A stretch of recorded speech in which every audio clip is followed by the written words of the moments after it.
जब हम एआई से बात करते हैं तो पर्दे के पीछे आखिर हो क्या रहा होता है। आज हम लोग इसके सॉफ्टवेयर की नहीं बल्कि इसके हार्डवेयर की बात करेंगे। मतलब एआई की आत्मा नहीं, इसका शरीर कैसे काम करता है।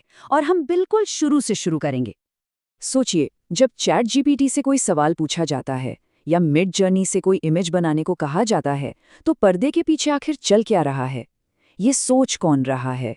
सवाल काफी गहरा है, पर इसका जवाब यकीन मानिए काफी सिंपल और हैरान करने वाला है। तो ये सब शुरू होता है एक सिंपल से स्विच से। हाँ, बिल्कुल वही स्विच जिससे घर की लाइट ऑन या ऑफ होती है। विश्वास करना थोड़ा मुश्किल है ना? लेकिन सच यही है कि एआई की पूरी दुनिया बस इसी एक छोटे से स्विच पर टिकी हुई है। चलिए देखते हैं कैसे। तो चलिए सबसे पहले एआई के उस एटम को समझते हैं, वो सबसे छोटी चीज जिससे ये पूरा डिजिटल यूनिवर्स बना है। और ये है ट्रांजिस्टर। ये एक इतना छोटा सा इलेक्ट्रॉनिक स्विच है, इतना छोटा कि नंगी आंखों से दिखता भी नहीं। और इसका काम बहुत सिंपल है, बस ऑन या ऑफ होना, दैट्स इट। और हैरानी की बात पता है क्या है? एआई का हर एक काम, हर फैसला, उसकी हर मेमोरी, सब कुछ बस इसी भाषा में होता है। ऑन का मतलब है 1 और ऑफ का मतलब है 0। यही है बाइनरी लैंग्वेज, और यही भाषा पूरी डिजिटल दुनिया की फाउंडेशन है। अब जरा इस नंबर पर गौर कीजिए, 10 अरब से भी ज्यादा। एक छोटी सी, नाखून से भी छोटी चिप पर इतने सारे ट्रांजिस्टर्स फिट हो जाते हैं। मतलब 10 अरब स्विचेस एक सेकंड में करोड़ों बार ऑन और ऑफ हो रहे हैं। सोच सकते हैं? यही है एआई की उस कमाल की स्पीड का राज। ओके, तो अब हमारे पास अरबों स्विचेस हैं, ये तो ठीक है, लेकिन इतने सारे स्विचेस मिलकर सोच कैसे सकते हैं? ये तर्क यानी लॉजिक कैसे बनाते हैं? चलिए अब एक लेवल ऊपर चलते हैं और इसको समझते हैं। जब इन ट्रांजिस्टर्स को एक खास तरीके से जोड़ा जाता है, तब बनते हैं लॉजिक गेट्स। ये लॉजिक गेट्स समझ लीजिए बेसिक डिसीजन मेकर्स हैं।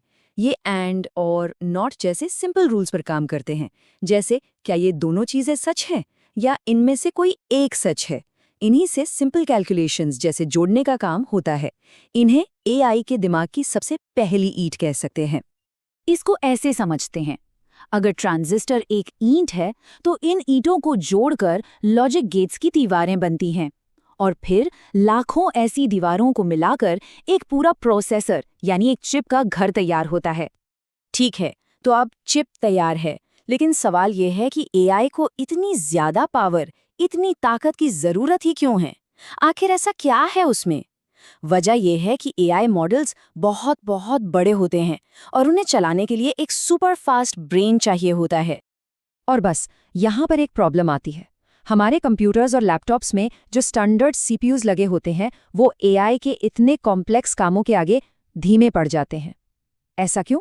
क्योंकि एक सीपीयू एक बार में एक काम करने के लिए डिजाइन किया गया है, जबकि एआई को एक ही टाइम पर लाखों काम करने होते हैं। सीपीयू सिक्वेंशियल काम करने में माहिर है, यानी एक के बाद एक, लेकिन एआई के लिए हमें चाहिए पैरेलल पावर। और यहीं आते हैं जीपीयूज और एनपीयूज। ये एक साथ हजारों काम कर सकते हैं। एआई को बिल्कुल यही चाहिए, और इसी से मिलती है उसे वो सुपर फास्ट स्पीड। एक जीपीयू के अंदर समझ लीजिए हजारों छोटे छोटे कोर यानी छोटे दिमाग होते हैं, जो सब एक साथ काम करते हैं। एआई का लगभग 80% काम कॉम्प्लेक्स मैथ कैलकुलेशंस का होता है, जिसे मैट्रिक्स मल्टीप्लिकेशन कहते हैं, और जीपीयू इस काम के लिए ही बना है। इसीलिए जब बड़े बड़े एआई मॉडल्स ट्रेन किए जाते हैं तो जीपीयूज ही सबसे जरूरी होते हैं। और फिर आता है एनपीयू यानी न्यूरल प्रोसेसिंग यूनिट। अब ये एक स्पेशलिस्ट है। इसको खास तौर पर सिर्फ और सिर्फ न्यूरल नेटवर्क ऑपरेशंस के लिए ही डिजाइन किया गया है। मतलब कम से कम पावर में ज्यादा से ज्यादा स्पीड। आजकल स्मार्टफोन्स में जो फेस अनलॉक, सीरी या फोटो एनहांसमेंट जैसे एआई फीचर्स हैं ना, वो सब इसी एनपीयू की बदौलत इतनी तेजी से चलते हैं। तो अब हमें हार्डवेयर की अच्छी खासी समझ हो गई है। अब टाइम है ये देखने का कि एक एआई मॉडल एक्चुअल में इस हार्डवेयर पर काम कैसे करता है। यही वो पॉइंट है जहां सॉफ्टवेयर और सिलिकॉन आपस में मिलते हैं। हर एआई न्यूरॉन के सेंटर में, उसके दिल में, बस ये एक सिंपल सा मैथ फॉर्मूला होता है। ये करता क्या है?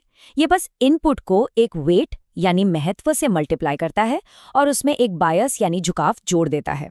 बस एआई का हर बड़े से बड़ा काम इसी छोटे से फॉर्मूला को लाखों करोड़ों बार रिपीट करने से होता है।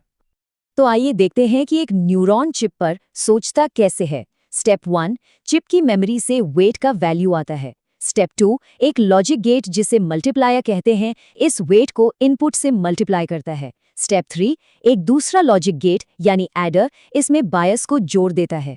स्टेप 4, एक सर्किट इस पर एक्टिवेशन फंक्शन लगाता है। और फाइनली स्टेप 5, जो रिजल्ट आया उसे अगले न्यूरॉन्स के पास भेज दिया जाता है। और ये सब कुछ बस उन्हीं ट्रांजिस्टर्स के ऑन और ऑफ होने से हो रहा है। तो सबसे ज़रूरी बात यही है कि ये सिंपल सा साइकिल लाखों न्यूरॉन्स और अरबों पैरामीटर्स पर बार बार नॉन स्टॉप चलता रहता है। एआई की असली ताकत इसी सिंप्लिसिटी में है, जिसे एक अनबिलीवेबल स्केल पर रिपीट किया जाता है। तो चलिए अब तक जो कुछ भी हमने समझा है उस सब को एक साथ जोड़ते हैं। इस पूरे सफर को, इस पूरी कहानी को अब एक लाइन में समेटने का टाइम आ गया है। तो पूरी कहानी कुछ ऐसी है, ट्रांजिस्टर्स से बनते हैं लॉजिक गेट्स, लॉजिक गेट से बनते हैं कंप्यूट यूनिट्स, इनसे बनता है पूरा जीपीयू या एनपीयू, और ये हार्डवेयर चलाता है एआई न्यूरल नेटवर्क को, जिससे हमें मिलता है फाइनल आउटपुट। स्विच से लेकर सोच तक बस यही सफर है। इसे एक रियल लाइफ एग्जाम्पल से समझते हैं। मान लीजिए चैट जीपीटी में कोई प्रॉम्प्ट टाइप किया गया, तो सबसे पहले वो टेक्स्ट नंबर्स में कन्वर्ट होता है। इसके बाद जीपीयू उस न्यूरल नेटवर्क की अलग अलग लेयर्स में लिटरली खरबों मैथमेटिकल कैलकुलेशंस करता है, और आखिर में जो फाइनल नंबर्स आते हैं उन्हें वापस टेक्स्ट में बदलकर स्क्रीन पर दिखा दिया जाता है। और ये सब पलक झपकाने से भी तेज होता है। और इस पूरे सफर को हम इसी एक बड़े सवाल पर खत्म करते हैं कि जब अरबों छोटे छोटे स्विच मिलकर कुछ ऐसा बना सकते हैं जो सोचने जैसा लगता है, जो भाषा समझ सकता है, तस्वीरें बना सकता है, तो इसका अगला कदम क्या होगा? फ्यूचर में क्या क्या संभावनाएं हैं, इस पर सोचना तो बनता है।